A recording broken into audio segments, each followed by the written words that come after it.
The year was 1977. The location: Ohio State University's Big Ear Radio Telescope. The mission scanned the skies for signals from deep space. Night after night, the Big Ear swept the heavens. Long, static, random cosmic noise. Nothing unusual, till August 15th. A sudden spike hit the monitors. Astronomer Jerry Emmon was on duty. He watched the data print out from the telescope.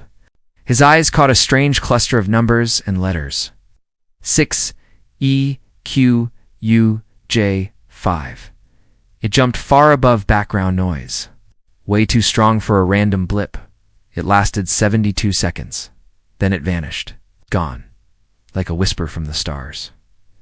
Jerry stared at the printout, grabbed a red pen. He circled the signal. Next to it, he scribbled one word. Wow. That word became its name. The wow signal. The telescope recorded nothing else like it. No slow fade, no gradual buildup, just a sudden burst of cosmic energy. Scientists had never seen anything like it before. It matched the expected pattern of an interstellar transmission.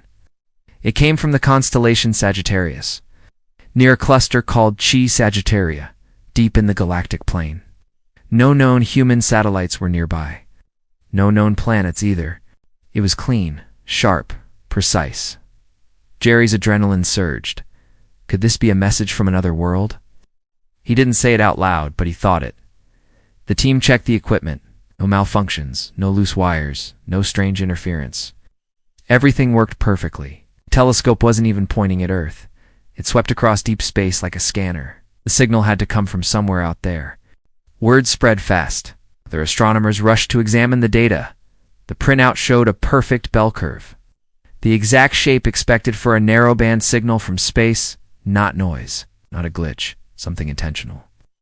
The signal sat near the 1420 MHz hydrogen line, a universal frequency in astronomy. Scientists had predicted aliens might use it to say hello. It was like a cosmic calling card. The coincidence felt eerie. People whispered. Was this first contact? The signal was gone too fast to decode. No message inside, no repeating pattern, just raw energy, enough to spark wild theories. The Big Ear had no recording system. Only printed numbers on paper, one moment in time, never captured on tape. But the numbers stayed, and they spoke louder than words. Journalists caught wind of the story. Possible alien message detected. Some headlines blared. The public was captivated. Science fiction was becoming science fact. At least it seemed that way. Radio observatories worldwide started scanning Sagittarius. Dozens of teams tried. No one found it again. Silence. Like a door had slammed shut. Jerry Emmon warned against jumping to conclusions. Didn't want to claim aliens. He called it interesting. Cautious words, but his excitement leaked through. The team combed through years of past data. No similar signals anywhere. It stood alone. Single bright spike in the cosmic dark. The scientific community split. Some were thrilled, others skeptical. Everyone wanted answers. No one had them. After the initial shock, scientists organized follow-up scans. The Big Ear returned to the same coordinates. It listened for hours, then days, then weeks. Nothing, not a whisper, a repeat of the signal. It was like the cosmos went mute. Other observatories joined in. Green Bank in West Virginia aimed its giant dish. No signal. Arecibo and Puerto Rico joined the hunt. No signal. Dishes in Europe tried to. Silence.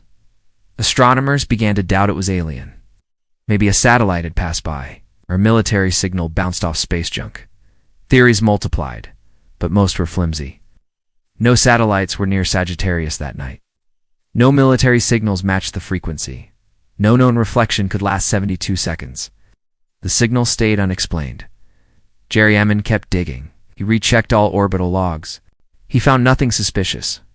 He grew frustrated, but he never stopped wondering. The wow signal started appearing in books. Documentaries called it the closest we've come to alien contact. Sci-fi fans adored the mystery. SETI researchers stayed cautious. They wanted repeatable results. This had none. Years passed. Big Ear kept listening. Still silence. In 1997, Big Ear was dismantled. The field became a golf course.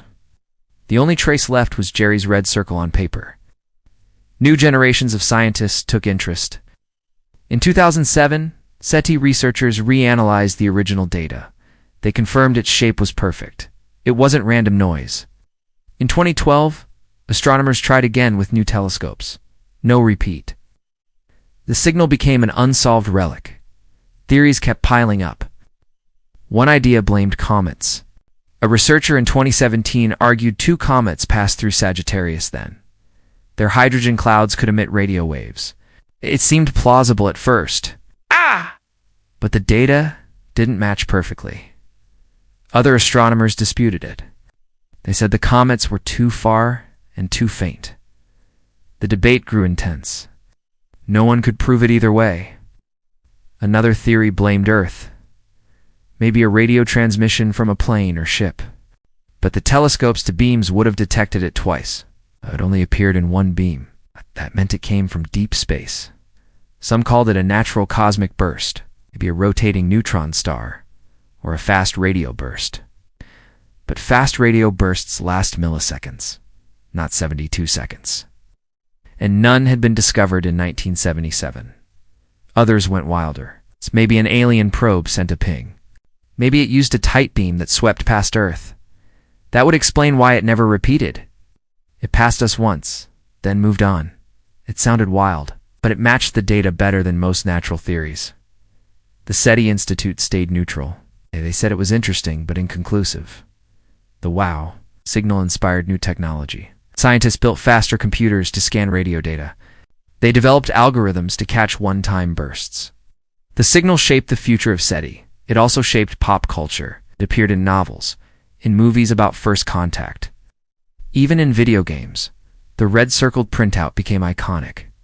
Yet the mystery stayed unsolved. No follow-up signal ever appeared. The universe stayed silent. And that silence fueled the legend, because silence leaves space for wonder. Every few years, new teams revisit the data. They try new methods. They apply machine learning. They still find nothing. The WOW signal refuses to explain itself. Decades later, the WOW signal still haunts astronomy. It's the ultimate what if. One unexplained spike that refuses to vanish. Even today, it's in SETI lectures. Students see the red circle on Jerry's printout.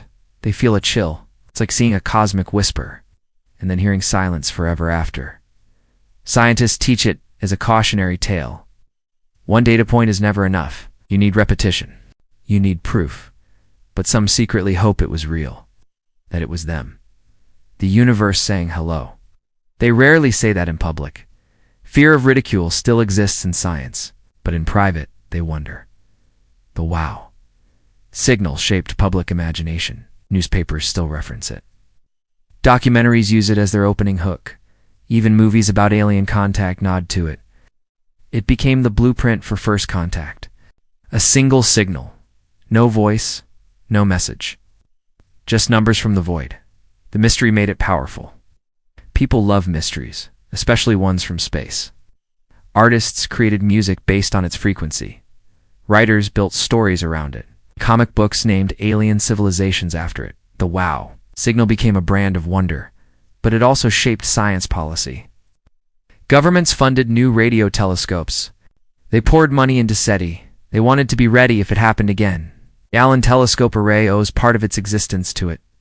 The Breakthrough Listen project, too. It's all because of one mysterious signal. It became proof that searching is worth it, that patience matters.